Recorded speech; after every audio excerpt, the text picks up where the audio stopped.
আসসালামু আলাইকুম। এই মুহূর্তে যারা আমাকে রাজ টিভির অফিসিয়াল ফেসবুক পেজ থেকে লাইভে দেখছেন সবাইকে আমন্ত্রণ জানাচ্ছি খুব খুব খুব বিশেষ একটি অনুষ্ঠানে। দর্শক, আপনারা অনেকেই জানেন আজ বিশ্ব স্ট্রোক দিবস।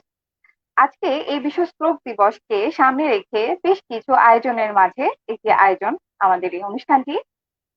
এখনি প্রেজেন্ট এখানেই ডাক্তার পর্ব 2।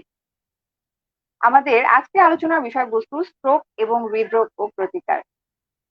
দর্শক, 4 জনের 1জন বয়স্ক মানুষেরই স্ট্রোক হওয়ার সম্ভাবনা খুব বেশি থাকে। শুধুমাত্র একটু অ্যাক্টিভ থেকে কিংবা একটু কর্মক্ষম থেকে কিন্তু আমরা এই স্ট্রোককে প্রতিরোধ করতে পারি। আজকে স্ট্রোক দিবসে আমরা কিভাবে নিজেদেরকে স্ট্রোক এবং অন্য কার্ডিওভাস্কুলার ডিজিজ থেকে কিংবা হৃদরোগ থেকে আমরা নিজেদেরকে রক্ষা করতে পারি এই বিষয়গুলো নিয়ে জানবো এবং এই সমস্ত রোগ থেকে বাঁচার ব্যাপারে সমাধান জানবো। আপনাদের সাথে আছি আমি ডাক্তার শারমিন স্বর্ণা, থাকবো অনুষ্ঠানের পুরোটা জুড়ে। আজকে আমাদের সাথে যুক্ত হবেন খুব বিশেষ একজন অতিথি, ডাক্তার CM শাহিন কবির, MBBS MD FACC এফস্কাই USA, সহযোগী অধ্যাপক ও consultant Ibrahim cardiac hospital and research institute. আসসালামু আলাইকুম স্যার, স্বাগত জানাচ্ছি আমাদের অনুষ্ঠানে। ওয়ালাইকুম আসসালাম। ধন্যবাদ ডক্টর স্বর্ণা, আপনার কাইন্ড ইন্ট্রোডাকশনের জন্য। সবাইকে সালাম জানাচ্ছি। ধন্যবাদ স্যার, আপনাকে অসংখ্য কৃতজ্ঞতা জানাচ্ছি আমাদেরকে সময় দেওয়ার জন্য রাজ টিভির পক্ষ থেকে। এবং স্যার, আশা রাখছি আমাদের আজকে আলোচনা থেকে যারা আমাদের অনুষ্ঠানটি দেখছে তারা উপকৃত হবেন। ধন্যবাদ স্যার। তো স্যার, আমরা আসলে কথা না বাড়িয়ে আমাদের আলোচনার বিষয়বস্তুতে চলে যাই।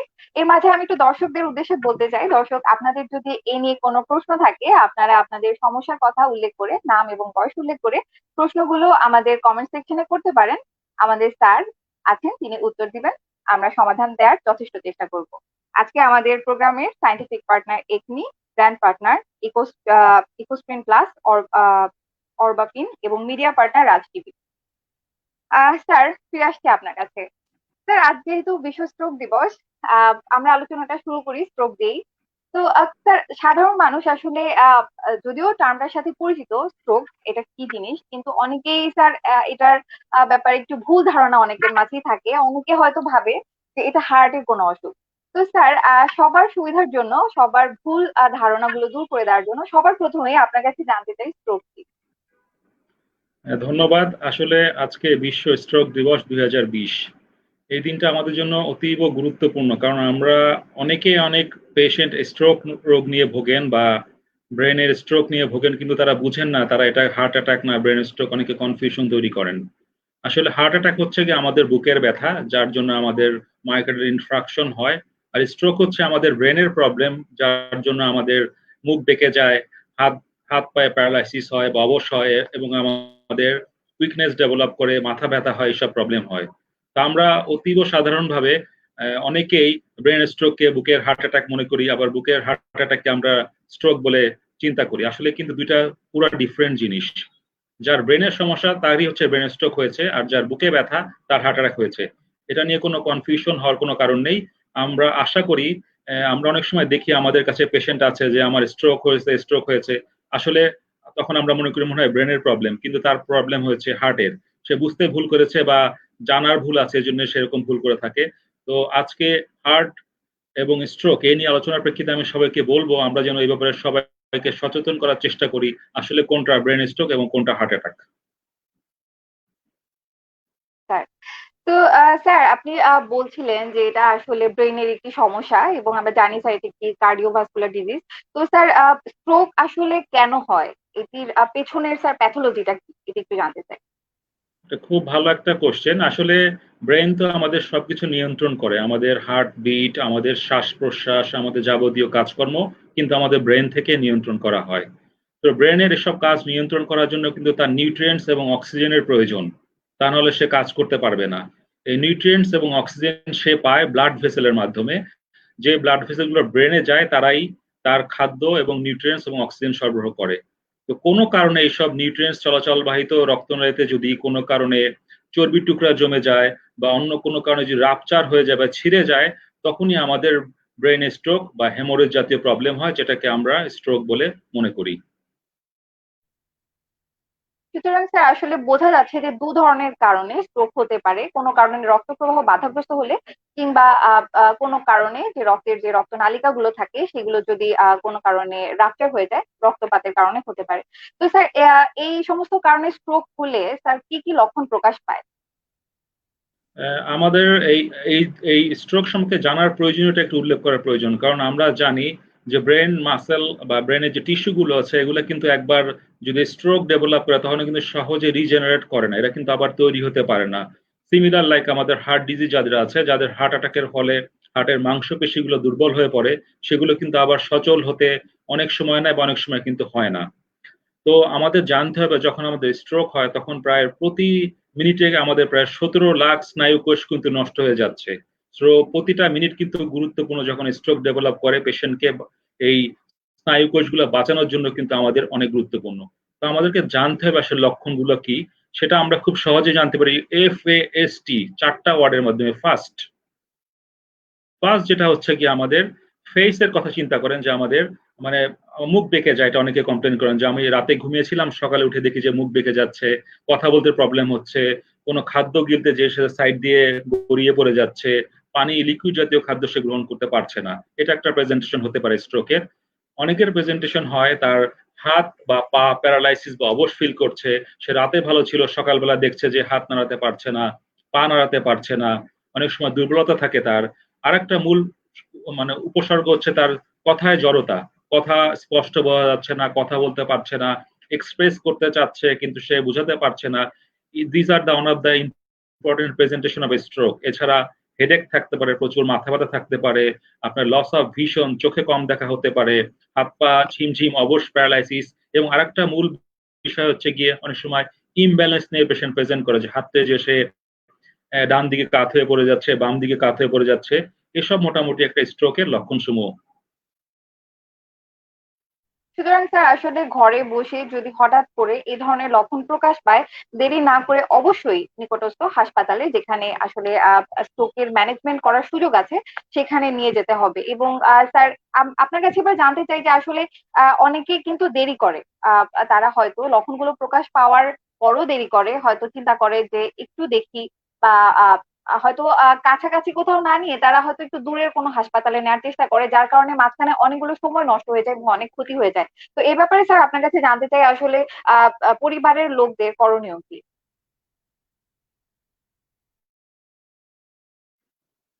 আসলে স্ট্রোক তো একটা সাইলেন্ট কিলার, তাই না? আপনি রাতে ভালো ছিলেন, সকালে দেখছেন আপনি কথা বলতে পারছেন না, আপনার প্যারালাইসিস, অবশ, উঠতে পারছেন না। তো পরিবারের লোকজন তো অবশ্যই আতঙ্কিত হয়ে পড়বে এ সময়। তো আমাদের যেটা একমাত্র উপদেশ, যে এ সময় আপনারা দ্রুত গতিতে, সময় নষ্ট না করে রোগীকে কাছের কোনো স্ট্রোক ক্লিনিক বা বড় কোনো মেডিকেল কলেজ হসপিটাল যেখানে স্ট্রোক ইউনিট আছে সেখানে নিয়ে চিকিৎসা করালে পেশেন্টের মূল্যবান ক্ষতিসমূহ থেকে আমরা বাঁচাতে পারি। যেমন আহ, আমাদের 80% স্ট্রোকের রোগী কিন্তু আমরা মোটামুটি আবার পূর্ব অবস্থায় ফিরিয়ে দিতে পারি যদি তারা সময় মতো চিকিৎসা গ্রহণ করে। এর জন্য সময়টা অত্যন্ত ইম্পর্টেন্ট। আপনার 24 ঘন্টার মধ্যে হসপিটালে পৌঁছানো অথবা প্রথম 6 ঘন্টার মধ্যে হসপিটাল পৌঁছানোর মধ্যে কিন্তু অনেক চিকিৎসা ব্যবস্থা অনেক তারতম্য হয়, যার জন্য অনেক রোগী কিন্তু তাড়াতাড়ি সুস্থ হয়ে পড়ে, আবার কিছু রোগী কিন্তু অনেক রকম সিমটম নিয়ে লম্বা সময় ভোগে। তাই আমি মনে করি যারা এ ধরনের পেশেন্ট যদি চিহ্নিত করতে পারেন, যার এরকম দুর্বলতা থাকে, কথায় জড়তা থাকে বা মুখ বেঁকে যাচ্ছে, তাকে দ্রুত গতিতে কোনো নিকটস্থ নিউরোলজি ডিপার্টমেন্ট বা ব্রেন বিশেষজ্ঞের কাছে পরামর্শ নিয়ে চিকিৎসা করার প্রয়োজন আছে। ধন্যবাদ স্যার। স্যার আসলে আমার মনে হয় যে আপনি আমার সাথে একমত হবেন যে বর্তমানে কার্ডিওভাস্কুলার ডিজিজে আক্রান্ত রোগীর সংখ্যা অনেক বেশি বেড়ে গেছে। বিশেষ করে স্যার বয়স্ক রোগীরা তো আছেনই, আমার মনে হয় যে স্যার অনেক ক্ষেত্রেই দেখা যায় যে অনেক কম বয়স্ক মানুষেরও এ ধরনের রোগে আক্রান্ত হচ্ছেন তারা, এবং তারা ভুগছেন। তো স্যার এটার আসলে কারণ কি?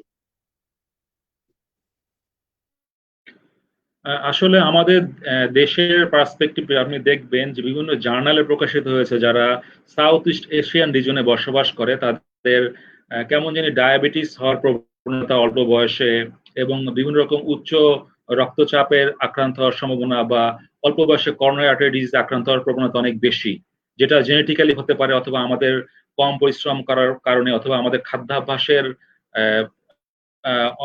অপ্রয়োজনীয়তা, বা যেটা আমাদের প্রয়োজন নেই খাদ্য গ্রহণের সেগুলো আমরা অতিরিক্ত গ্রহণ করে ফ্যাটি ফুড গ্রহণ করে আমরা আস্তে আস্তে আমাদের সাউথ ইস্ট এশিয়ান রিজনে এই ধরনের হার্ট অ্যাটাকের প্রবণতা অনেক বেড়ে যাচ্ছে।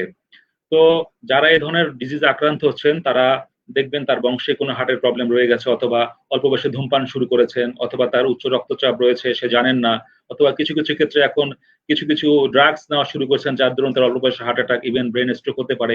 এই জিনিসগুলো আমাদের সমাজের জন্য অত্যন্ত অ্যালার্মিং বলে আমি মনে করি। ধন্যবাদ স্যার। বলছিলেন স্যার ডায়েট এবং আসলে আমাদের লাইফস্টাইলের কারণে এটি আসলে বেড়ে গেছে। তো স্যার যদি জানতে চাই আর কি কি ঝুঁকিপূর্ণ ফ্যাক্টর আছে যার কারণে স্ট্রোক এবং যদি অন্যান্য আদার কার্ডিওভাস্কুলার ডিজিজের কথা বলি, এগুলো স্যার আর কি কি কারণে, মানে কারা আসলে এই ঝুঁকির মাঝে বেশি আছেন? আসলে যদি স্ট্রোকের কথা বলেন তাহলে কিন্তু যেকোনো বয়সে স্ট্রোকে আক্রান্ত হওয়ার ঝুঁকি থাকে। তবে সাধারণত এল্ডারলি ওমেন, ফিমেলদের বেশি সম্ভাবনা আছে। এছাড়া যে ইয়াং এজ তাদের কিন্তু অনেক কারণে অল্প বয়সে স্ট্রোকে আক্রান্ত হতে পারে। আর কার্ডিওভাস্কুলার ডিজিজের কথা বলছেন যারা হার্ট অ্যাটাকের রোগী তাদের কিন্তু সাধারণত 40-45 ইয়ার্স এর পরে, যারা অতিরিক্ত ধূমপান করেন, যাদের বংশে হার্ট ডিজিজের সম্ভাবনা রয়েছে, যাদের উচ্চ রক্তচাপ রয়েছে, যাদের ডায়াবেটিস রয়েছে, যাদের কোলেস্টেরলের আধিক্য রয়েছে, তাদের কিন্তু অল্প বয়সে হৃদরোগ বা স্ট্রোকে আক্রান্ত হওয়ার ঝুঁকি রয়ে গেছে। স্যার, তো স্যার স্ট্রোকের আসলে চিকিৎসা কি কি হয়ে থাকে বর্তমানে বাংলাদেশে? স্যার কি কি চিকিৎসা পদ্ধতি চালু আছে স্ট্রোকের জন্য? ধন্যবাদ। এটা খুব গুরুত্বপূর্ণ প্রশ্ন।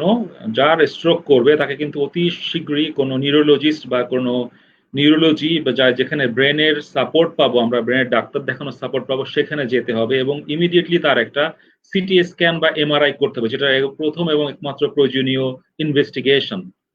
কারণ আমরা যেটা বলতে চাই যে আমাদের কিন্তু ব্রেন স্ট্রোক ২ ধরনের হয়ে থাকে। একটা ইসকেমিক স্ট্রোক আর একটা হেমোরেজিক স্ট্রোক। যেটা চর্বির টুকরা রক্তনালীতে ব্লক করে সেটা হচ্ছে ইসকেমিক স্ট্রোক, আর যখন রক্তনালী ফেটে যায়, যখন রক্তক্ষরণ হয় সেটা হচ্ছে হেমোরেজিক স্ট্রোক। ২ ধরনের রোগের চিকিৎসার ম্যানেজমেন্ট কিন্তু ডিফারেন্ট। এটা আমাদেরকে জানতে হবে। আপনি ২ রোগীর জন্য একরকম চিকিৎসা পদ্ধতি কখনোই এপ্লাই করতে পারবেন না। যার ইসকেমিক স্ট্রোক হবে সে যদি ৪.৫ ঘন্টার ভিতরে হাসপাতালে পৌঁছায় তাহলে আমরা বর্তমানে যেটা সারা দুনিয়ায় চিকিৎসা করা হয়, একটা ইনজেকশন দেওয়া হয় যেটা টিপিএ নামে, টিস্যু প্লাজমেশন অ্যাক্টিভেটর, যেটা আমরা শিরাপথে প্রয়োগ করে সেই বন্ধ হয়ে যাওয়া রক্তনালী খুলে দেওয়ার অনেক ভাগ সুযোগ করে দিতে পারে রোগীকে, যার দরুন তার ডিসএবিলিটি বা পরবর্তীতে কর্মক্ষমহীন হওয়ার প্রবণতা অনেকাংশে কমে আসে। তো আমাদের জানতে হবে এই ওষুধটা কিন্তু আমরা ৪.৫ ঘন্টার মধ্যে প্রয়োগ করতে পারি। কিন্তু রোগী যদি দেরি করে আসে, এবং যেটা আমাদের দেশে কমনলি হয়, আমরা কিন্তু ৪.৫ ঘন্টায় কখনোই কোনো ব্রেন ডাক্তারের কাছে পৌঁছাতে পারি না। আমরা মনে করি আর একটু দেখি কি হয়, মনে হয় মেসেজ করলেই হবে, মনে হয় কোনো অন্য কোনো প্রবলেম, বাত ব্যথা হতে পারে এজন্য পেশেন্ট খেতে পারছে না। আমরা কিন্তু ২ থেকে ৪ দিন দেরি করে ফেলি। আমাদের দেশে এখন শুরু হয়েছে, আপনি যদি ২৪ ঘন্টার মধ্যে প্রেজেন্ট করেন যে ৪.৫ ঘন্টার মধ্যে আসতে পারেনি, তাই কিন্তু আমরা সেই রক্তনালীর চর্বি টুকরা কিন্তু অ্যাসপিরেশন করে আমরা বের করার পদ্ধতিও কিন্তু এখন চালু হয়েছে। এই পদ্ধতি প্রয়োগ করে আমরা প্রায় ৮০ ভাগ রোগীকে কিন্তু আবার স্বাভাবিক অবস্থায় ফিরিয়ে আনতে পারি। তাই প্রেজেন্টেশন এবং সময় মতো হাসপাতালে হাজির হয়ে উপযুক্ত চিকিৎসা ব্যবস্থা গ্রহণ করার জন্য প্রত্যেক রোগী এবং রোগীর অ্যাটেন্ডেন্টকে অবশ্যই এই জিনিসগুলো জানার প্রয়োজন আছে বলে আমি মনে করি। ধন্যবাদ স্যার। তো স্যার আসলে স্ট্রোক হওয়ার পরে তো অনেক ক্ষেত্রেই বিভিন্ন ধরনের ডিসাবিলিটি স্যার থেকেই যায়। তো এগুলো স্যার যতটা সম্ভব আসলে স্বাভাবিক জীবনে ফিরিয়ে দেওয়ার জন্য স্যার যদি কোনো রিহ্যাবিলিটেশন প্রোগ্রাম থেকে থাকে সেই ব্যাপারে স্যার আপনার কাছে জানতে চাই। আমাদের দেশে আসলে এই ব্যবস্থাটা অত্যন্ত দুর্বল। আমরা অ্যাকিউট ম্যানেজমেন্টে অনেক অভ্যস্ত, কিন্তু আমরা ক্রনিক ম্যানেজমেন্টে ওরকম ভাবে এখনো অগ্রসর হতে পারিনি উন্নত বিশ্বের মতো। তবে যেটা আমাদের স্ট্রোকের রোগীর খুব বেশি প্রয়োজন সেটা স্পিচ থেরাপি, সে কথা বলার থেরাপি দেয়া, তাকে রেগুলার ফিজিওথেরাপির মাধ্যমে তার হাত হাত বা পায়ের পেশিগুলোর শক্তি পুনরায় পুনরায় ফিরিয়ে আনার ব্যবস্থা করা, এবং তার খাদ্যাভ্যাস পরিবর্তন করা, তার উচ্চ রক্তচাপ নিয়ন্ত্রণে রাখা, ডায়াবেটিস নিয়ন্ত্রণে রাখা, কোলেস্টেরল নিয়ন্ত্রণে রাখা, এগুলা করে তার ভবিষ্যৎ নেক্সট স্ট্রোক হওয়া থেকে প্রিভেন্ট করা এবং নিজেকে ভালো রাখার ব্যবস্থা করা উচিত। ধন্যবাদ স্যার। খাদ্যাভ্যাসের কথা বলছিলেন, যদি স্যার একটু জানতে চাই আসলে খাদ্যাভ্যাসটা কেমন হলে আসলে ভালো হয়, স্ট্রোকের ঝুঁকিটাও কমে কিংবা যারা স্ট্রোকে অলরেডি আক্রান্ত তারা পরবর্তীতে তাদের ক্ষতির সম্ভাবনাটা কমে যায়? এটা খুব ভালো প্রশ্ন, কারণ আমাদের দেশে এখন খাদ্যাভ্যাস নিয়ে সবাই কিন্তু অনেক সচেতন হয়ে পড়েছে। রিগার্ডিং আপনি যদি একটা প্লেট হিসাব করেন, একটা গোল প্লেট আপনি যদি ৪ ভাগ করেন, আমার ২ ভাগে থাকবে ফল, ফ্রুটস এবং শাকসবজি। এটা খুব ইম্পোর্টেন্ট। কিন্তু আমরা করি এক প্লেটে পুরোটা ভাত নিয়ে বসে থাকি, অনেক মাছ-মাংস নিয়ে বসে থাকি। আমাদের প্লেটে কোনো ফল, ফ্রুটস বা শাকসবজি কিছুই থাকে না। তো আমরা যদি একটা প্লেটের অর্ধেক পোর্শন যদি আমরা ফলমূল এবং শাকসবজি খাই এবং তারপর বাদবাকি অর্ধেক পোর্শন যদি আমরা ভাত এবং বাদবাকি অর্ধেক পোর্শন যদি আমরা ডাল, মাছ বা মাংস খাই, তাহলে কিন্তু রেগুলার বেসিসে আমরা নির্দিষ্ট পরিমাণে প্রোটিন, কার্বোহাইড্রেট, ফ্যাট এগুলা গ্রহণ করতে পারি, যা আমাদের অতিরিক্ত ঝুঁকি বা অতিরিক্ত কোলেস্টেরল থেকে বাঁচাতে পারে। তাছাড়া যার ডায়াবেটিস রয়েছে সে অবশ্যই চিনি জাতীয় খাবার, মিষ্টি ফলমূল এগুলা পরিহার করতে হবে। ধন্যবাদ স্যার, চমৎকার কিছু টিপস দিলেন আসলে কিভাবে আমরা ডায়েটের মাধ্যমে আমরা আসলে আহ সুস্থ থাকতে পারি এবং পরবর্তী ভয়ঙ্কর ভয়ঙ্কর অসুখ থেকে নিজেদেরকে রক্ষা করতে পারি। স্যার, এবারে স্যার একটু আমরা হৃদরোগ প্রসঙ্গে আসি। স্যার, কি কি হৃদরোগে আক্রান্ত হয়ে থাকে মানুষ, এবং স্যার যদি ইনসিডেন্সের উপর ভিত্তি করে যে কোন রোগগুলো আসলে বেশি হয়ে থাকে সে ব্যাপারে যদি আপনার কাছে একটু জানতে চাই। এটা একটা অনেক বড় কোশ্চেন, আসলে অ্যান্সার সংক্ষেপে দিতে হবে। হৃদরোগ হচ্ছে গিয়ে আমাদের হার্ট, তাই না? সে আমাদের সারা শরীরে রক্ত পাম্প করে, সে পাম্প করে আমাদের কিডনি, লিভার, ব্রেইন সব জায়গায় রক্ত সরবরাহ করে। তো আমাদের হৃদরোগ, আমাদের হার্ট যদি কোনো কারণে, কোনো হার্ট অ্যাটাকের কারণে যদি দুর্বল হয়ে পড়ে, তো তার পাম্পিং ক্যাপাসিটি কমে যায়, তখন কিন্তু সব জায়গায় রক্ত চলাচল অনেক কমে যায়। এজন্য আমাদের খুব গুরুত্বপূর্ণ অঙ্গ হচ্ছে গিয়ে হার্ট। তো হার্ট অ্যাটাকের বিভিন্ন রকম ধরন বা হৃদরোগ অনেক রকম হতে থাকে। যেমন একটা স্টেবল অ্যাঞ্জাইনা, যে রোগীর মাঝে মাঝে ব্যথা হয়, বিশ্রাম নিলে কমে যায়, বেশি পরিশ্রম করলে ব্যথা হয়, আবার বিশ্রাম নিলে কমে যায়। এটা over a period of time gradually তার আস্তে আস্তে কর্মক্ষমতা কমে আসে, অল্পতে ব্যথা শুরু হয়। এটা এক ধরনের হৃদরোগ। আরেকটা হচ্ছে গিয়ে অ্যাকিউট করোনারি সিনড্রোম, যেটা অ্যাকিউট মানে জরুরি। সেটা বিভিন্ন ভাগে ভাগ করা যেতে পারে। আনস্টেবল অ্যাঞ্জাইনা হতে পারে, নন এসটিএমআই হতে পারে, বা এসটিএমআই যেটা আমরা খুব কমনলি হার্ট অ্যাটাক বলে মনে করি। তো আমরা ভাগ করলাম প্রথমে stable angina, acute coronary syndrome, তারপরে আরো রয়েছে হার্ট ফেইলিওর, হঠাৎ করে শ্বাসকষ্ট, রোগীর হাত পায়ে পানি চলে আসা, শ্বাস নিতে না পারা, রাতে বেলা ঘুমের মধ্যে শ্বাস হওয়া, এগুলো ফেইলিওর। তাছাড়া আমাদের হৃদরোগে হার্টে যে ভালভ গুলা রয়েছে, আমাদের মাইট্রাল ভালভ, অ্যাওর্টিক ভালভ, এইসব ডিজিজ গুলাও কিন্তু রিউমেটিক হার্ট ডিজিজ আমরা শুনেছি, এগুলা কিন্তু হার্ট বা হৃদরোগের কম্পোনেন্ট হতে পারে বলে আমি মনে করি। ধন্যবাদ স্যার, অনেকগুলো আসলে হৃদরোগের কথা বলছিলেন স্যার। এর মাঝে আসলে কোন রোগের সংখ্যাটা বেশি স্যার? আপনাদের কাছে যখন আসে হৃদরোগের সমস্যা নিয়ে, কোন ধরনের রোগী স্যার বেশি পান আপনারা? আপনাকে জানতে হবে হাসপাতালে সাধারণত অ্যাকিউট কেস গুলাই আসে, যে ৫ ঘন্টা আগে বুকে ব্যথা হয়েছে, তীব্র ব্যথা, মধ্যের বুকে ব্যথা, গলায় রেডিয়েশন হচ্ছে, ব্যথা বাম হাতে যাচ্ছে বা ব্যাকে রেডিয়েশন হচ্ছে, তারপর ফ্রি সোয়েটিং, তো অনেক ঘাম হচ্ছে, কাশি আছে, বা ব্লাড প্রেশার কমে যাচ্ছে। এই ধরনের রোগীগুলো কিন্তু সময় না নিয়ে দ্রুত গতিতে হাসপাতালে চলে আসে। কারণ আমাদের দেশের লোকজন এটলিস্ট বুকটা বা হার্টটা যে অনেক গুরুত্বপূর্ণ, এটা কিন্তু তাদের সচেতনতা অনেক ডেভেলপ করেছে। তো এই ধরনের রোগীর প্রেজেন্টেশন অনেক বেশি। এছাড়া ক্রনিক কেস গুলা, যারা ব্যথা হয়, বিশ্রাম নিলে কমে যায়, পরিশ্রম করলে ব্যথা হয়, বিশ্রাম নিলে কমে যায়, মাঝে মাঝে স্প্রে ব্যবহার করতে হয় ব্যথা কমানোর জন্য, এই ধরনের প্রেজেন্টেশনও থাকে। এছাড়া হার্ট ফেইলিওর, ইদানিং যারা হৃদরোগের চিকিৎসা প্রপারলি করে না, তাদের কিন্তু হার্ট ফেইলিওর বা ফুসফুসে পানি চলে আসে, হাতে পায়ে পানি চলে আসে, তখন তারা অনেক লেট আওয়ারে প্রেজেন্ট করে। এছাড়া যাদের ভালভুলার ডিজিজ আছে আমাদের, তারাও কিন্তু প্রেজেন্ট করে। কিন্তু সবচেয়ে বেশি প্রেজেন্টেশন হচ্ছে কি হার্ট অ্যাটাক নিয়ে আমাদের কাছে, ডাক্তারদের কাছে। বলছিলেন আসলে সবচেয়ে বেশি হার্ট অ্যাটাকের রোগী আসলে আহ আহ, এসে থাকে হসপিটালে এমার্জেন্সিতে। তো স্যার, এই জন্য হার্ট অ্যাটাক নিয়ে স্যার একটু আলাদা করে জানতে চাইবো যে হার্ট অ্যাটাকটা কেন হয়। হার্ট অ্যাটাক এবং স্ট্রোকের রিস্ক ফ্যাক্টর গুলো একই। আপনার যদি বংশে হার্ট ডিজিজ থাকে, আপনার বাবা মা ভাই বোন, তাহলে আপনি উচ্চ ঝুঁকিতে আছেন। আপনি যদি অল্প বয়সে স্মোক করেন, তাহলে আপনি উচ্চ ঝুঁকিতে আছেন হার্ট অ্যাটাকের। আপনি যদি অতিরিক্ত পরিমাণ fatty food, burger, fast food, French fry এগুলা খান, তাই না, প্রসেসড মিট যেগুলা, তাহলে কিন্তু আপনার হার্ট অ্যাটাকের ঝুঁকি অনেকাংশে বেড়ে যাবে।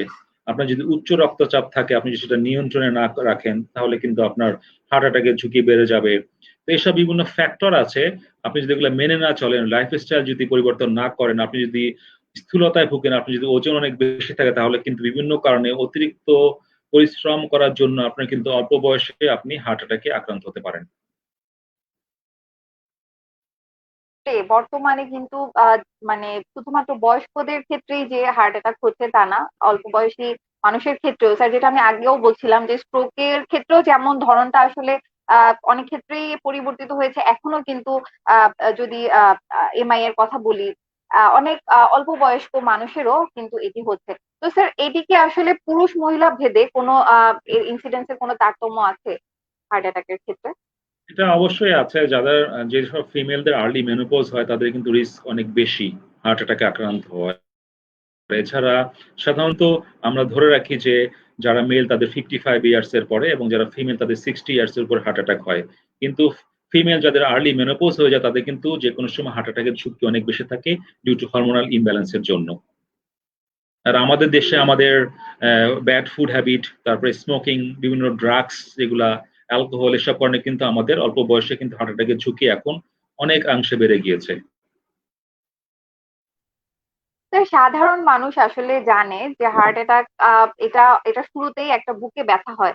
তো স্যার, আপনার কাছে এবার আসলে আমি হার্ট অ্যাটাকের যে বুকের ব্যথাটা সেটার সম্পর্কে জানতে চাই, যে কিভাবে আসলে এই ব্যথাটা আলাদা করা যায় অন্যান্য ব্যথা থেকে, এবং বোঝা যায় যে এটা একটা এমার্জেন্সি সিচুয়েশন, এখনই হসপিটালাইজ করতে হবে। প্রথমত হার্ট অ্যাটাকের ব্যথাটা অ্যাকিউট হবে, হঠাৎ করেই হবে। সে ভালো ছিল, হঠাৎ করে মধ্যের বুকে ব্যথা তৈরি হবে। তারপরে ব্যথাটা গলায় দিকে রেডিয়েশন করতে পারে, বাম হাতে রেডিয়েশন করতে পারবে এবং সাথে তার প্রচুর ঘাম দেবে। প্রচুর একদম পেশেন্ট ঘেমে একদম গোসল করে উঠবে এরকম সিচুয়েশন হবে। কিন্তু যার পেপটিক আলসার ডিজিজ বা অন্য কোনো কারণে বা মাংসপেশির ব্যথা হবে, যার ফুসফুসের জন্য ব্যথা হতে পারে, তার কিন্তু এই ধরনের প্রেজেন্টেশন থাকবে না। মাংসপেশির ব্যথা হলে তাকে পার্টিকুলার একটা লোকাল পয়েন্টে ব্যথা হবে, যেটা নড়াচড়া করলে বাড়তে পারে, বিশ্রাম নিলে কমে যেতে পারে, লম্বা শ্বাস নিলে বাড়তে পারে। এছাড়া যার পেপটিক আলসার ডিজিজের জন্য গ্যাসের ব্যথা হবে, তার উপরে চাপ দিতে পারে কিন্তু তার এর জন্য তার ঘাম থাকবে না, রেডিয়েশন থাকবে না। অনেক কিছু চিন্তা করে কিন্তু আপনাকে বুঝতে হবে এটা কি ধরনের ব্যথা। এটা কি হৃদরোগের জন্য ব্যথা, নাকি গ্যাসের ব্যথা, নাকি এটা মাসল পেইন বা অন্য কোনো কারণে ব্যথা। এজন্য অবশ্যই আমি বলব বুকের ব্যথা উঠলে অবশ্যই অবহেলা না করে ১ম এই একজন হৃদরোগ বিশেষজ্ঞের পরামর্শ নিয়ে একটা ইসিজি করিয়ে অবশ্যই কনফার্ম করা উচিত যে এটা কি কোনো হৃদরোগের ব্যথা নাকি অন্য কোনো কারণে ব্যথা হচ্ছে এটা। আচ্ছা স্যার, ব্যথার প্রসঙ্গে আরেকটু জানতে চাই যে স্যার, যারা আসলে ডায়াবেটিস এর সমস্যায় ভুগছেন, তাদের অনেকের ক্ষেত্রেই ডায়াবেটিক নিউরোপ্যাথি ডেভেলপ করে যায়। তো স্যার, সেক্ষেত্রে হয়তো যে বুকের ব্যথাটা সেটা হয়তো তারা অনেক ক্ষেত্রেই বুঝতে পারেন না, সাইলেন্ট এমআই হয় স্যার অনেক সময়। তো এই ব্যাপারে স্যার কি করণীয় আছে ডায়াবেটিস এর রোগীদের জন্য? আসলে আলাদা কি কোনো প্রিকশন নেওয়ার সুযোগ আছে এ ব্যাপারে? আমি অবশ্যই মনে করি আলাদা প্রিকশন নেওয়া যায়। আপনারা তো জানেন prevention is better than cure, তাই না? ডায়াবেটিস রোগীদের মধ্যে এখন সচেতনতা বেড়েছে যে তারা বুঝতে পারে যে তাদের প্রেজেন্টেশন টিপিক্যাল নাও হতে পারে। তারা অ্যাটিপিক্যাল প্রেজেন্টেশন, যেমন তারা শ্বাসকষ্ট নিয়ে প্রেজেন্ট করতে পারে বা কিছুদূর হেঁটে গেলে তারা দুর্বল হয়ে পড়ে বা শ্বাস তৈরি হয়ে যায়, হাঁটতে পারে না। এগুলো তাদের প্রেজেন্টেশন। তারা যে একেবারে বুক ব্যথা নিয়ে প্রেজেন্ট করবে তা কিন্তু নয়। তো এজন্য যারা ডায়াবেটিস বা ডায়াবেটিক সেন্টারে যোগাযোগ করেন তারা কিন্তু জানেন যে এই ধরনের রোগীগুলা কিন্তু উচ্চ ঝুঁকিতে রয়েছে হার্ট অ্যাটাকের বা হৃদরোগে আক্রান্ত হওয়ার। তাই তাদেরকে যদি অ্যানুয়ালি আমরা ইসিজি করে, একো করে, আমরা ইটিটি করে অ্যাসেস করে দেখতে পারি যে তার কন্ডিশনটা কি? তার কি হার্ট অ্যাটাকের কোনো ঝুঁকি রয়েছে? নাকি তার কোনো এনজাইনাল পেইন রয়েছে যেটা তার ভবিষ্যৎ হার্ট অ্যাটাকের কারণের জন্য হতে পারে। এসব ব্যাপারে ডায়াবেটিক বিশেষজ্ঞ আপনাকে পরামর্শ দিতে পারেন এবং প্রয়োজনীয় ক্ষেত্রে সে হৃদরোগ বিশেষজ্ঞের কাছে রেফার করে ভালো কোনো ব্যবস্থা পত্র দিতে পারেন। চমৎকার কিছু পরামর্শ দিলেন আসলে ডায়াবেটিস এর রোগীদের জন্য। আশা করি সেটা তাদের উপকারে আসবে। তো স্যার, যখন এমআই নিয়ে আসে কিংবা স্যার বুকে ব্যথা নিয়ে আসুক, এরপরে স্যার চিকিৎসকের স্যার চিকিৎসা পদ্ধতিটা কি হয়ে থাকে? অ্যাকিউট এমআই যেটা বলে যে এখনই হার্ট অ্যাটাক হয়েছে, তার কিন্তু একটা সময় বা ডিউরেশন খুব ইম্পোর্টেন্ট। স্ট্রোকের ক্ষেত্রে যেমন ফার্স্ট 24 আওয়ার্স বা প্রথম 4.5 ঘন্টা খুব ইম্পোর্টেন্ট ব্রেনের অ্যাটাকের ক্ষেত্রে, তেমনি হার্ট অ্যাটাকের ক্ষেত্রেও কিন্তু প্রথম 12 ঘন্টা খুবই গুরুত্বপূর্ণ। এটা একটা ডিসাইডিং ফ্যাক্টর যে আমরা তাকে কোন পদ্ধতিতে চিকিৎসা করব। যে হার্ট অ্যাটাকের রোগী ১ম এ আমাদের ইমার্জেন্সি বা জরুরি বিভাগে আসে, তখনই আমরা কিছু ওষুধপত্র উনাকে খাইয়ে দিই, যেটা অ্যাসপিরিন এবং ক্লোপিডোগ্রেল নামে বাজারে পাওয়া যায়। যেটা একটা লোডিং ডোজ খাইয়ে তাকে ইনিশিয়ালি অ্যান্টিপ্লেটলেট এজেন্ট দিয়ে তার এই ক্ষতিটা কমিয়ে এনে মৃত্যু ঝুঁকি কমিয়ে আনার চেষ্টা করা হয়। তারপর তাকে হসপিটালে ভর্তি করে আমরা প্রথমেই অফার করি যদি সে টাইম মতো চলে আসে উইদিন 12 আওয়ার্স, তাহলে বিশ্বজুড়ে এখন প্রথম এবং একমাত্র চিকিৎসা পদ্ধতি হচ্ছে হার্ট অ্যাটাকের রক্তনালী এনজিওগ্রামের মাধ্যমে নির্ণয় করে ব্লক অপসারণ বা স্টেন্ট করে দেওয়া, যেটা আমরা রিং নামে সারা দেশে জানি। এটাকে বলে স্টেন্ট। এটা আমেরিকান কলেজ অফ কার্ডিওলজি বা ইউরোপিয়ান সোসাইটি অফ কার্ডিওলজির উপদেশ বা আদেশ অনুযায়ী এটাই এখন পৃথিবীর একমাত্র চিকিৎসা পদ্ধতি হার্ট অ্যাটাকে, যেটা ক্লাস 1 ইন্ডিকেশন, যে হার্ট অ্যাটাকের জন্য বন্ধ হয়ে যাওয়া রক্তনালী চিহ্নিত করে তাকে স্টেন করে সচল করে দেওয়াই হচ্ছে গিয়ে প্রথম এবং একমাত্র চিকিৎসা পদ্ধতি। কিন্তু আমাদের দেশের সব জায়গায় এটা অ্যাভেলেবেল না, সো আমাদের কিন্তু অন্য অপশনও আছে। আমাদের যারা ঢাকার বাইরে পেরিফেরিতে রয়েছে, যাদের পক্ষে এখনই ঢাকায় এসে চিকিৎসা করা সম্ভব নয় বা জেলা হাসপাতালে চিকিৎসা করা সম্ভব নয়, তাদেরকে আমরা কি করতে পারি, তাদেরকে আমরা যে কোনো সিসিউতে ভর্তি করে, আপনারা জানেন যে রক্ত তরল করার ফিব্রিনোলাইটিক এজেন্ট যেটা বলে স্ট্রেপ্টোকাইনেস, টেনিকটিপ্লেস, স্ট্রোকের ক্ষেত্রেও যে আমরা প্রয়োগ করতে পারি, ঠিক তেমনি আমরা ওইসব রোগীকে যাদেরকে আমরা এখনই হার্ট অ্যাটাকের রক্তনালী চিহ্নিত করে রিং করতে পারছি না, তাদেরকে আমরা ওইসব ফিব্রিনোলাইটিক থেরাপির মাধ্যমে চিকিৎসা করে তাকে কিছুটা স্টেবল করে আমরা উন্নত চিকিৎসার জন্য বড় কোনো টার্সিয়ারি হসপিটালে রেফার করে এনজিওগ্রামের ব্যবস্থা করে তাকে আমরা পরামর্শ দিয়ে থাকি। ধন্যবাদ স্যার। বলছিলেন স্যার অ্যানজিওগ্রাফির কথা। তো স্যার অনেকেই এই আহ, আসলে ইনভেস্টিগেশনটাকে অনেক ভয় পায়। তারা ভাবে যে হয়তো এটা করলে আমি হয়তো মরেও যেতে পারি। তো স্যার ঝুঁকি তো অবশ্যই আছে, কিন্তু এই ঝুঁকিটা আসলে কতটুকু এই ব্যাপারে একটু আপনার কাছে জানতে চাই। ধন্যবাদ, এটা গুরুত্বপূর্ণ প্রশ্ন। এনজিওগ্রাম নিয়ে সবাই ভীত থাকে, কিন্তু এখন কিন্তু টেকনোলজি বা অ্যাডভান্সমেন্ট কিন্তু অনেক হয়ে গেছে। আপনি জানেন যে আগে কিন্তু ফিমোরাল আর্টারি দিয়ে এনজিওগ্রাম করা হতো, যেটা পায়ের কুচকে দিয়ে, তাই না? তো এখন কিন্তু আমাদের ম্যাক্সিমাম এনজিওগ্রামে কিন্তু আমাদের রেডিয়াল আর্টারি দিয়ে করা হয়, হাত দিয়ে করা হয়। এটা খুব সিম্পল একটা প্রসিজিওর, যেখানে আমরা শুধু একটা লোকাল অ্যানেস্থেসিয়া আমরা হাতে দেই, তারপরে 2 থেকে 3 মিনিটে আমরা একটা ক্যাথেটারের সাহায্যে হার্টে একটা ইনজেকশন দিয়ে আমরা হার্টের রক্তনালীর ব্লক গুলা নির্ণয় করে আমরা একটা স্বচ্ছ ধারণা দিয়ে দিতে পারি যে আমাদের যে হার্টের রক্তনালী গুলো রয়েছে, এলএডি, এলসিএক্স বা রাইট কর্নারি আর্টারি, তাতে কোনটাতে কত পার্সেন্ট ব্লক তৈরি হয়েছে এবং রোগীর জন্য করণীয় কি। এটা একটা অবশ্যই সহজ একটা রোগ নির্ণয় চিকিৎসা পদ্ধতি। আমার মনে হয় আমাদের সবাইকে এ ব্যাপারে সচেতন করে তোলা প্রয়োজন, যেটা তেমন কোনো ভয়ের কোনো পরীক্ষা না, এটা একটা নির্ণয় করার পরীক্ষা মাত্র, যার মাধ্যমে আমরা হার্টের রক্তনালীর ব্লকের পার্সেন্টেজ নির্ণয় করে রোগীকে একটা সঠিক চিকিৎসা পদ্ধতি বাতলে দিতে পারি। চমৎকার আলোচনা হচ্ছে দর্শক। আপনাদের যদি আমাদের আজকে আলোচনার বিষয়বস্তু আপনারা জানেন যে স্ট্রোক এবং হৃদরোগের প্রতিকার ও সমাধান, এটা নিয়ে যদি কোনো ধরনের কোনো প্রশ্ন থাকে কিংবা কোনো সমস্যা আপনারা ভুগে থাকেন, আপনারা আমাদের কমেন্ট সেকশনে প্রশ্নগুলো করতে পারেন। আলোচনায় ফিরে যাচ্ছি স্যারের কাছে। স্যার আপনি কি আমাদের সাথে ধন্যবাদ স্যার। স্যার আপনার কাছে স্যার এবার একটি প্রশ্ন রাখছি যে আসলে আমাদের দেশে বর্তমানে ডায়াবেটিস, হাইপারটেনশন কিংবা কোলেস্টেরলের সমস্যায় অনেক মানুষ আসলে ভুগছেন। এবং আজকের আলোচনা থেকে আসলে আমরা বুঝলাম যে এই সমস্যাগুলোর কারণে কিন্তু স্ট্রোক কিংবা হৃদরোগের ঝুঁকি অনেক বেড়ে যাচ্ছে।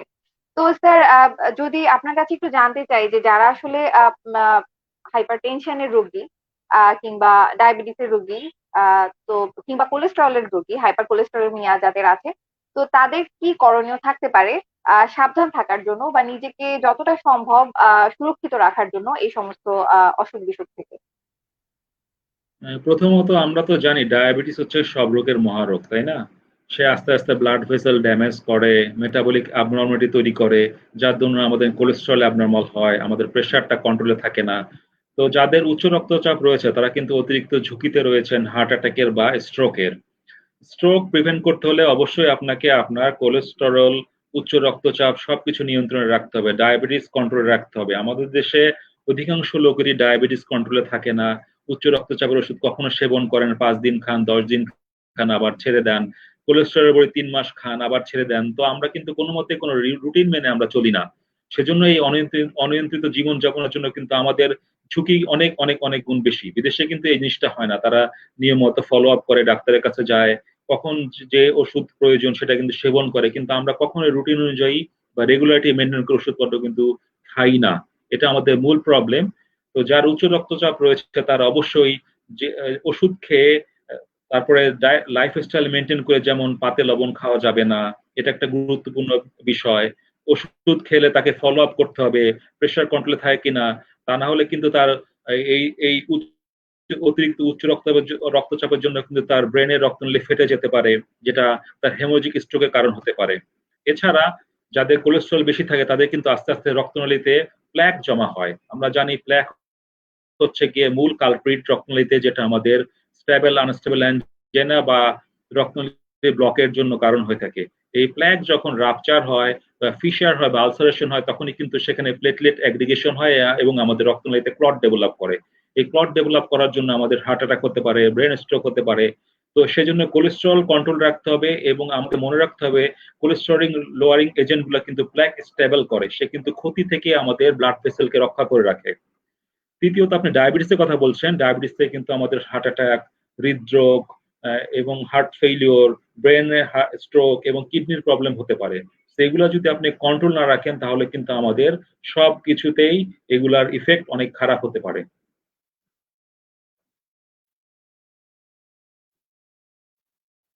যে বিশ্ব স্ট্রোক দিবস। তো আমাদের বিশ্ব স্ট্রোক দিবসের আসলে এই বছরের theme use heart to beat cardiovascular disease. আর স্যার এখানে মূলত স্যার শারীরিক পরিশ্রমকে কিংবা স্যার অ্যাক্টিভিটি বাড়ানোর উপরে খুব জোর দেওয়া হয়েছে, যাতে করে আসলে এর ঝুঁকিটা কমে যায়। তো স্যার আপনার কাছে আসলে জানতে চাই যে ব্যায়াম, ব্যায়ামের মাধ্যমে কিংবা আসলে শারীরিক যে কার্যক্রমগুলো আছে সেগুলোর মাধ্যমে আমরা যেহেতু এই ঝুঁকিটা অনেক কমাতে পারি, তো স্যার কি কি আসলে নিয়ম ফলো করলে কিংবা কি কি ভাবে ব্যায়াম করলে আসলে আমরা উপকৃত হতে পারি? ধন্যবাদ। আসলে এখনকার দিনে গুরুত্বপূর্ণ প্রশ্ন হচ্ছে লাইফস্টাইল ইন্টারভেনশন, তাই না? যেটা আপনি ডায়েট কন্ট্রোল করে, আপনি ওজন কমিয়ে, ব্যায়াম করে কিভাবে আপনি এই রিস্ক ফ্যাক্টরের বাইরেও কিভাবে আপনি ভালো থাকতে পারেন কন্ট্রোল করে, সেটা আমাদের গুরুত্বপূর্ণ। তো লাইফস্টাইল ইন্টারভেনশনের কথা বললে প্রথমে আপনাকে অতিরিক্ত কাঁচা লবণ খাওয়া এভয়েড করতে হবে। আপনাকে প্রচুর ফলমূল শাকসবজি হবে। ওয়েট আপনার অ্যাকর্ডিং টু বিএমআই আপনাকে সেই লেভেলে রাখতে হবে যেন আপনার এক্সট্রা ওবেসিটি না হয়। আপনি যেন রেগুলার ব্যায়াম করেন। আপনি যে ব্যায়ামের কথা বলছেন, আমাদের ওয়ার্ল্ড হেলথ অর্গানাইজেশন বলেছে যে তারা অ্যাসেস করে দেখেছে কোন লোক যদি প্রতিদিন 30 মিনিটস করে সপ্তাহে 5 থেকে 7 দিন ব্যায়াম করে, তাহলে তার কিন্তু হৃদরোগ বা স্ট্রোকের ঝুঁকি কিন্তু অনেকাংশেই কমে আসে। তো এই ব্যায়ামের মধ্যে রয়েছে আমাদের হালকা ব্যায়াম, যেমন আমরা বাগানে কাজ করতে পারি, ঘরের কাজকর্ম করতে পারি, আমরা সাইক্লিং করতে পারি বা রাস্তায় জোরে হাঁটতে পারি। আর আপনি যদি মনে করেন একটু ভিগোরাস এক্সারসাইজ করতে চান, সেক্ষেত্রে আপনি সুইমিং করতে পারেন, জোরে জোরে জগিং করতে পারেন, রাস্তায় দৌড়াতে পারেন। তো এখন করোনাকালীন সময়ে কিন্তু সবারই একটাই বক্তব্য যে আমি বাইরে যেয়ে হাঁটতে পারছি না, ঘরে থাকতে হচ্ছে। তো ঘরে হাউস হোল্ড অ্যাক্টিভিটি আমরা করতে পারি, বাসার কাজকর্ম করতে পারি। ঘরের সিঁড়িগুলা বেয়ে আপ ডাউন করে আমরা আমাদের শরীরকে সচল রাখতে পারি। কিছু হালকা হ্যান্ড মেড এক্সারসাইজ করে আমরা আমাদের সচল রাখতে পারি। তো বসে না থেকে আমাদেরকে মনে হয় অ্যাক্টিভ থেকে আমরা আমাদের শারীরিক স্থূলতা এভয়েড করতে পারি, যা আমাদের হৃদরোগ এবং ব্রেন স্ট্রোকের ক্ষেত্রে অনেকাংশ ঝুঁকি কমিয়ে দেবে। ধন্যবাদ স্যার, আসলে চমৎকার কিছু টিপস দিলেন যে ঘরে বসে কিভাবে আমরা আমাদের কর্মক্ষমতা বাড়াতে পারি, আমরা আমাদের হৃদরোগের ঝুঁকি, আমাদের স্ট্রোকের ঝুঁকি কমাতে পারি। অসংখ্য ধন্যবাদ স্যার। আমরা আমাদের অনুষ্ঠানের শেষ পর্যায়ে চলে এসেছি। আহ স্যার এবার একটু প্রশ্ন নিতে হচ্ছে। কাজী আবুল কাশিম আফরোজ, তিনি লিখেছেন অ্যাওর্টিক ভালভ চেঞ্জ করার জন্য সার্জারি ছাড়া বিকল্প আছে কি? কোনটা খরচ কেমন? কিছুক্ষণ আগে আসলে আমার এক পেশেন্ট এটা আমাকে ফোন করেছিল, একটা এইরকমই একটা প্রশ্ন আসলে খুব গুরুত্বপূর্ণ। অ্যাওর্টিক ভালভ ডিজিজ কাদের হয়? এটা দুইটা ফ্যাক্টর জড়িত। একটা রিউমেটিক ফিভারের জন্য হতে পারে, রিউমেটিক হার্ট ডিজিজ যেটা আমরা বলি, যে অল্প বয়সে আমাদের আস্তে আস্তে ভালভ গুলো আক্রান্ত হয় বিভিন্ন ব্যাকটেরিয়া দিয়ে, তারপর আস্তে আস্তে সেখানে কলোনাইজেশন হয়ে ভালভগুলার ওপেনিংটা ন্যারো হয়ে যায়। This is valvular heart disease. তা আমাদের কমন ডিজিজ হচ্ছে মাইট্রাল ভালভ এবং অ্যাওর্টিক ভালভ। অ্যাওর্টিক ভালভ হচ্ছে এমন একটা জায়গায় কপাটিকা বসে আছে যেটা খুলে পাম্প করে আমাদের হার্ট থেকে সারা শরীরে রক্ত পৌঁছায়। তো এই ভালভে যখন রিউমেটিক ফিভারের জন্য ডিজিজ হয়, এটা একটা রকম। প্লাস যখন বয়স হয়ে গেলে আমাদের যখন অনেকের 60-70 বছর হয়ে যায়, তখন কিন্তু এই ভালভের কার্যক্ষমতা নষ্ট হয়ে যায় বা ভালভ ন্যারো হয়ে পড়ে। তো 2 বয়সে কিন্তু আমাদের অ্যাওর্টিক ভালভ ডিজিজ হতে পারে। আমি জানি না উনি কোন বয়সের কথা বলছেন, কিন্তু এই ধরনের ভালভের ডিজিজে বিভিন্ন রকম সার্জারির প্রয়োজন আছে। যেমন ইদানিং যেটা হয় যে ভালভ রিপ্লেসমেন্ট সার্জারি, যে বুক কেটে ভালভটা পরিবর্তন করে নেয়া।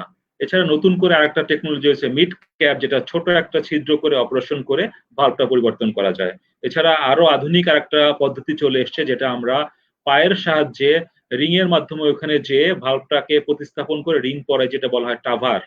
এটা অবশ্য অনেক এক্সপেন্সিভ, কিন্তু ৩ রকম চিকিৎসা পদ্ধতির কথা আমি বলব। একটা হচ্ছে গিয়ে আপনার বুক কেটে ভালভ রিপ্লেসমেন্ট, অথবা ছোট ছিদ্র করে বুকে ভালভ রিপ্লেসমেন্ট, অথবা আধুনিক চিকিৎসা পদ্ধতি যেটা টাভার, মানে রিপ্লেসমেন্ট করা হয় স্টেন্টের মাধ্যমে ভালভকে পরিয়ে দেওয়া হয়। যদি এটা অনেক ব্যয়বহুল, আমাদের দেশে সবকিছু অ্যাভেলেবেল, তবে সবকিছুর মূল্যে আমি বলবো এটা ডিপেন্ড করবে রোগীর সিমটমের উপরে। তার কি বুকে শ্বাসকষ্ট হয় কিনা, অল্পতেই সে হাঁপিয়ে পড়ে কিনা, বা তার অজ্ঞান হওয়ার প্রবণতা আছে কিনা, বা তার হার্ট ফেলিওর ডেভেলপ করেছে কিনা, তখন তার অতি সত্বর ভালভ পরিবর্তন করার প্রয়োজন আছে। দর্শক, আশা করি আপনি আপনার উত্তর পেয়েছেন। স্যার, লিপি ইসলাম প্রশ্ন করেছেন, একজন হার্টের রোগী সপ্তাহে কয়টি ডিম খেতে পারবে?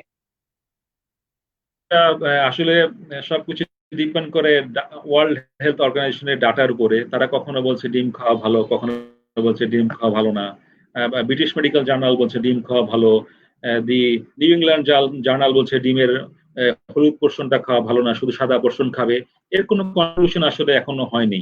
তো আমার কাছে মনে হয় একদিন অন্তর অন্তর অবশ্যই ডিম খেতে পারবে। যদি তার কোলেস্টেরল লেভেল বেশি থাকে তাহলে কম খেতে হবে।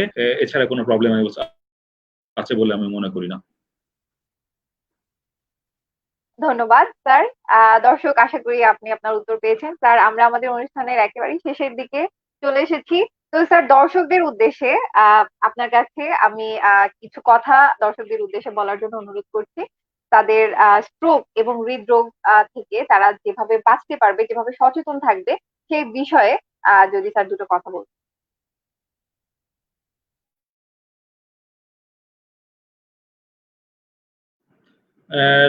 সবশেষে ধন্যবাদ জানাই আমি একমি ল্যাবরেটরিজকে এবং রাজ টিভিকে আমাকে সুযোগ করে দেওয়ার জন্য। আসলে বিশেষ দিনে কিছু কথা বলতে পারা তো অনেক সৌভাগ্যের ব্যাপার।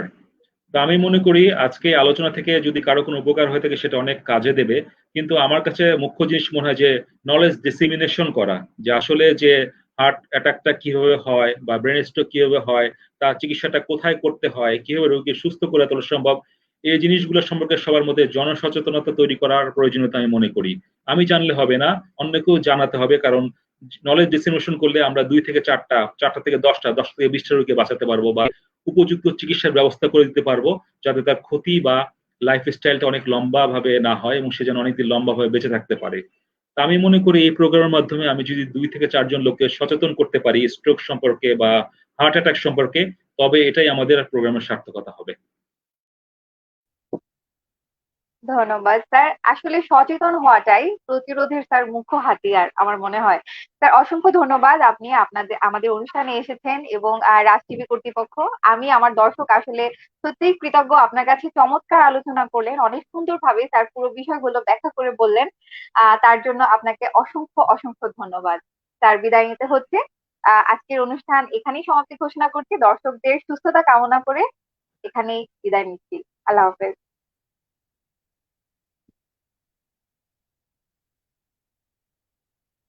You are watching Raj TV, Jagorone, Bangladesh. Please subscribe our channel.